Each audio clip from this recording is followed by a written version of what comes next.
Rapunzel, Part 3. A Singing Voice.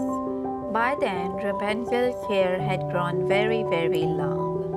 Once the stairs were gone, when it was time for the witch to visit her in the tower, she would call from outside, Rapunzel, Rapunzel, let down your hair.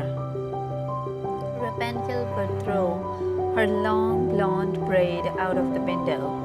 The witch would grab hold of her hair like a rope, and that is how the witch climbed up the tower wall to the window in Rapunzel's room. 5 more long years went by. Poor Rapunzel. She had to stay in that room. Day after day, all she could do was sing sad songs from the window. Sometimes birds at the treetops would join her song. Then she would feel a little better, but only a little. One day, a prince was riding through the woods. He heard a sound of beautiful singing. It seemed like it was coming from the treetops, but of course that was impossible.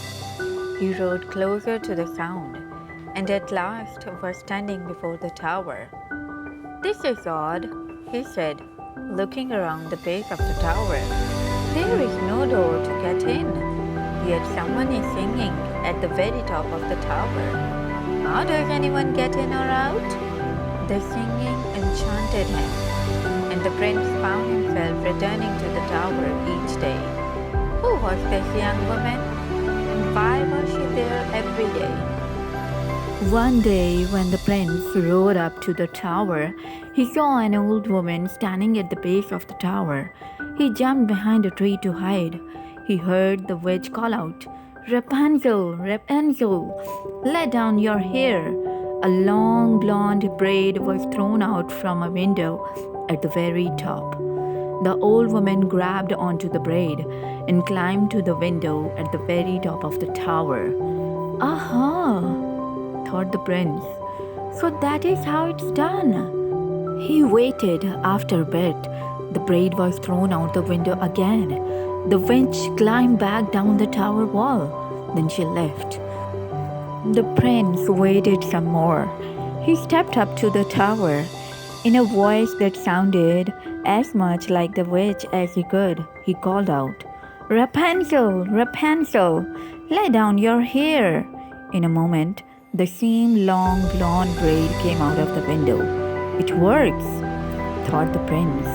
He climbed up the tower wall. You can be sure Rapunzel was very surprised to see the prince climb into her window.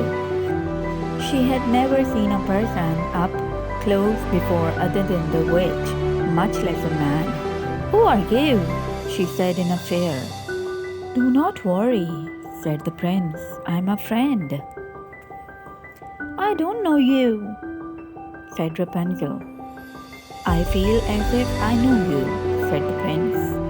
"Since I have heard you singing every day, you have a beautiful voice.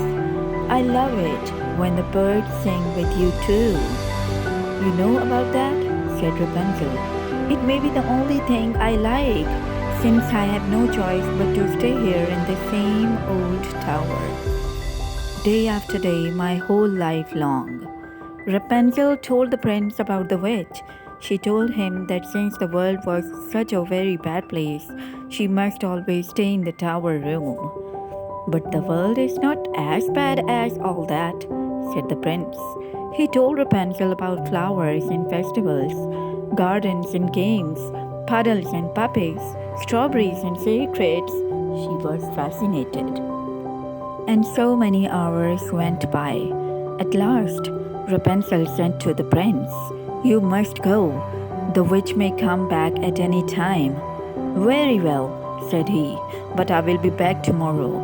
Rapunzel threw her braid out the window, and the prince climbed down. The next day, the prince climbed back up to Rapunzel's room.